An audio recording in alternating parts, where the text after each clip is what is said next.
अस्सलाम वालेकुम dear viewers, असांजे चैनल ते खुश आमदीद। अॼु जी हिन वीडियो में असां डिस्कस कंदासीं मास्टर्स डिग्री एडमिशन जे बारे में।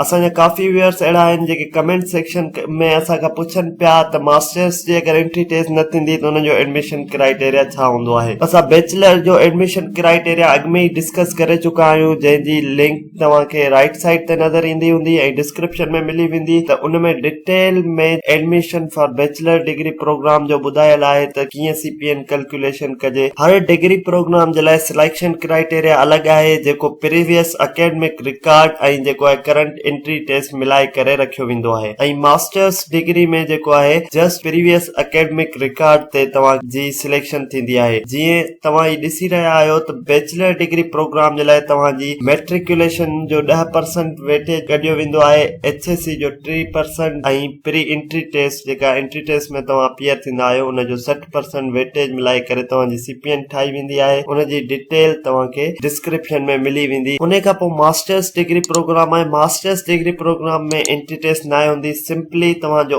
SSC मैट्रिकुलेशन जो 20% वेटेज खयो वेंदो आहे, HSC जो 3% वेटेज खयो वेंदो आहे ऐं बैचलर डिग्री प्रोग्राम जो 50% वेटेज खयो वेंदो आहे। ऐं ईअं ई LLM डिग्री प्रोग्राम में 5% मैट्रिकुलेशन जो, 5% इंटरमीडिएट जो ऐं 3% बैचलर डिग्री जो ऐं जेका LLM में ई प्री एंट्री टेस्ट थींदी आहे त उनजो एंट्री टेस्ट जो 60%। हाणे असां डिटेल में हिनखे सम्झूं था त इहो वेटेज कीअं कढियो वेंदो आहे। ही तव्हां हिते ॾिसी सघो था त असां वेटेज जो जेको आहे फार्मूलो पूरो लिखी छॾियो आहे ऐं असां हाणे हिनखे डिस्क्राइब कंदासीं। अगरि तव्हांजा SSC में 650 मार्क्स आहिनि, तव्हांजी जेको आहे परसेंटेज थींदी 76.47। ईअं ई जेतिरी तव्हांजी परसेंटेज थिए 72, 73, 74, 75 उनखे सिंपली तव्हां छा कंदा, हिते 20% लिखियल आहे त इट मीन्स इनखे तव्हां 0.2 सां मल्टीप्लाई कंदा। जीअं ई तव्हां 0.2 सां मल्टीप्लाई कंदा तव्हांजो ऑब्टेन्ड वेटेज जेको मैट्रिकुलेशन जो SSC पार्ट 2 जो उहो अची वेंदो, जेको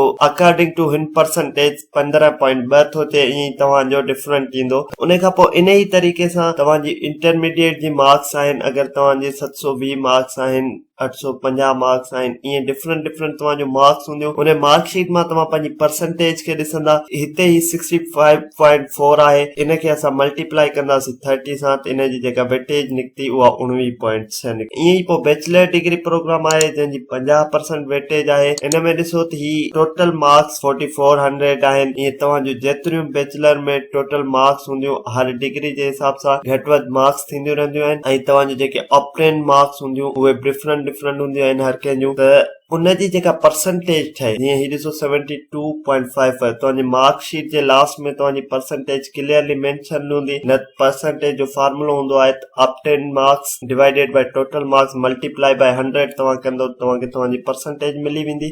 उन परसेंटेज खे तव्हां 0.5 सां मल्टीप्लाई कंदो त तव्हांखे वेटेज मिली वेंदो बैचलर डिग्री प्रोग्राम जो। ऐं लास्ट में तव्हां छा कंदो, इन सॼे वेटेज खे पाण में प्लस कंदो, जेका टोटल अचे उहो तव्हांजी CPN सम्झी वेंदी मेरिट लिस्ट जे लाइ। ही सॼो प्रोसेस मास्टर्स वारनि जे लाइ आहे। बैचलर डिग्री प्रोग्राम जो मां ऑलरेडी डिस्कस करे चुको आहियां, जंहिंजी लिंक तव्हांखे डिस्क्रिप्शन में मिली वेंदी, राइट साइड ते नज़र ईंदी हूंदी। ईअं ई सेम तरीक़े सां LLM डिग्री प्रोग्राम जो आहे। LLM डिग्री प्रोग्राम में वरी एंट्री टेस्ट जी एडजस्टमेंट वधीक आहे त उहा कई वेंदी आहे ऐं जेको आहे SSC HSC तव्हांजा 5% वेटेज जा हूंदा आहिनि। बैचलर डिग्री तव्हांजी 3% वेटेज जी हूंदी आहे ऐं एंट्री टेस्ट 60% हूंदो आहे। तरीक़ो सेम हूंदो आहे। तव्हां परसेंटेज खे 0.05, हिते स्टूडेंट्स कैंडिडेट्स ख्याल कनि हू 5% ते करे 0.5 सां मल्टीप्लाई कंदा आहिनि त उन्हनि जी CPN ग़लति कैलकुलेट थींदी। त तव्हां पंहिंजी जेका मैट्रिकुलेशन जी परसेंटेज हुजे उनखे 0.05 सां मल्टीप्लाई कंदा, जेका वेटेज ईंदी उहा तव्हांजी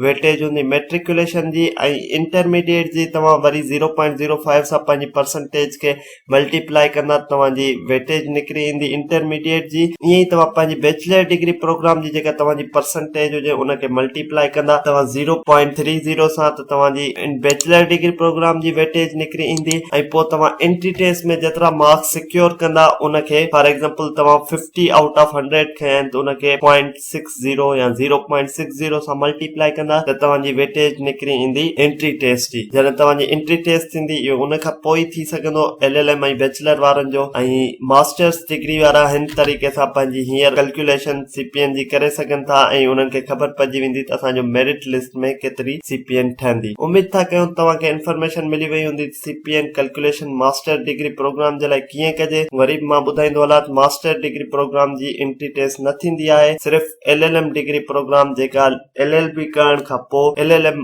मास्टर्स कबी आहे उन जे लाइ सिर्फ़ उन हिकिड़े प्रोग्राम जे लाइ एंट्री टेस्ट हूंदी आहे। उम्मीद था कयूं तव्हांखे CPN कैलकुलेट करण अची वई हूंदी। मज़ीद इंफॉर्मेटिव वीडियोस जे लाइ असांजे चैनल खे लाइक कयो, सब्सक्राइब कयो त जीअं असांजी ईंदड़ हर नई वीडियो अव्हां ताईं पहुची सघे। अल्लाह हाफ़िज़।